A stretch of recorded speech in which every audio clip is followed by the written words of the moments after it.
Bonjour, nous voici sur notre tout premier module sur l'histoire de l'ESG, les classiques et la naissance de l'entrepreneuriat.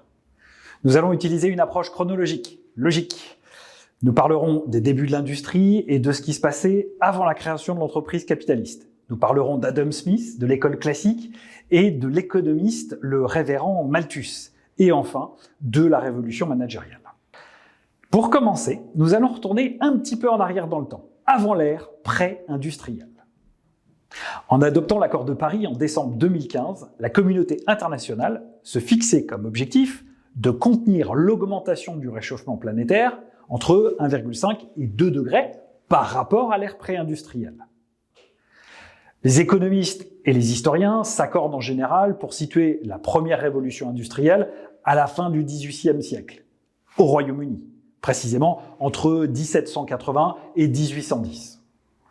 C'est notamment le cas avec l'extraction massive du charbon et l'exploitation de la machine à vapeur. L'ère pré-industrielle désigne donc cette économie, celle du XVIIIe siècle, dans l'Europe du Nord-Ouest. Cette économie est fondée sur une organisation du travail et de la production en très petits ateliers, essentiellement situés dans des milieux ruraux. Cette étape préliminaire à la naissance de l'entreprise capitaliste consiste en une répartition des tâches entre les zones rurales d'un côté et les zones urbaines de l'autre côté. Des marchands fabricants achètent des matières premières et la confient à des travailleurs peu qualifiés dans les campagnes. Ainsi, les familles paysannes profitent du temps mort du travail de la terre pour compléter leurs revenus grâce à un travail à domicile.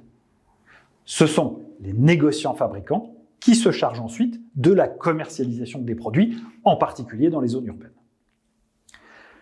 Cette organisation voit ainsi apparaître les premiers entrepreneurs.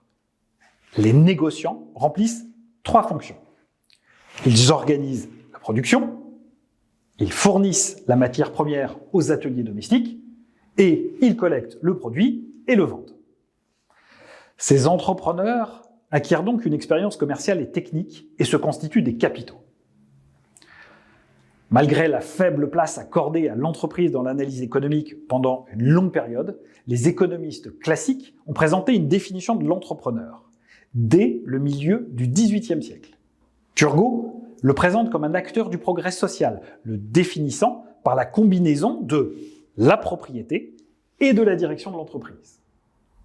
L'entrepreneur capitaliste est donc celui qui a dégagé une épargne, l'a mobilisée sous forme d'un capital pour acheter des matières premières et des outils. Tout au long du XIXe siècle, la première industrialisation se caractérise par le développement des premières usines, sous l'effet d'un processus de concentration technique. Des branches comme le textile, les mines, la sidérurgie, la construction mécanique développent alors un machinisme nécessitant une concentration de la manœuvre. Une logique économique d'échelle se met en œuvre. Ce processus de concentration technique s'accentue tout au long du XIXe siècle, très rapidement dans la sidérurgie et plus lentement dans le textile. C'est l'économiste britannique Adam Smith qui théorisera le mieux, dès son apparition, ce processus. Son ouvrage fondateur, publié en 1776, An Inquiry into the Nature and Causes of the Wealth of Nations, donne naissance à l'économie politique.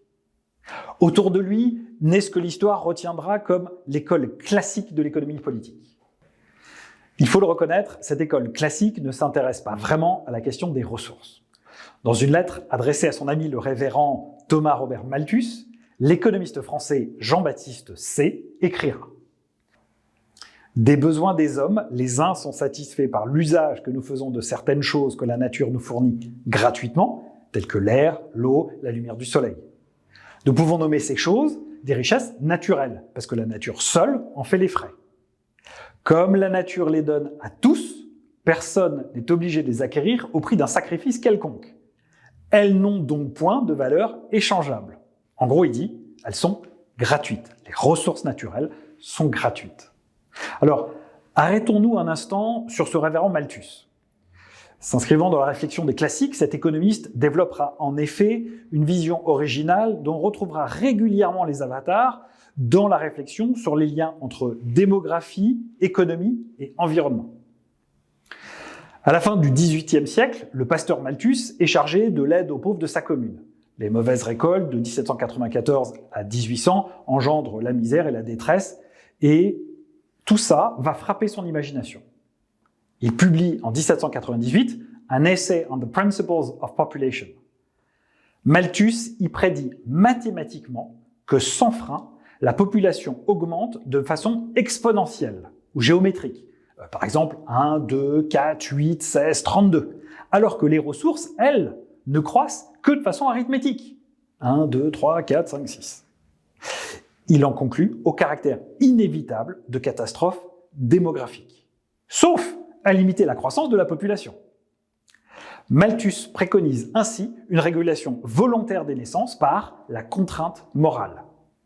Les couples prévoyants, en retardant l'âge du mariage et en pratiquant la chasteté jusqu'au mariage, seraient enclins à n'avoir que le nombre d'enfants qu'ils sont certains de pouvoir entretenir. Alors, on reparlera de Malthus, ou plutôt de ses héritiers, et on pourra reparler de cette limitation de la croissance de la population quand on parlera notamment du rapport Meadows et des modèles World 3. Mais ça, c'est pour plus tard.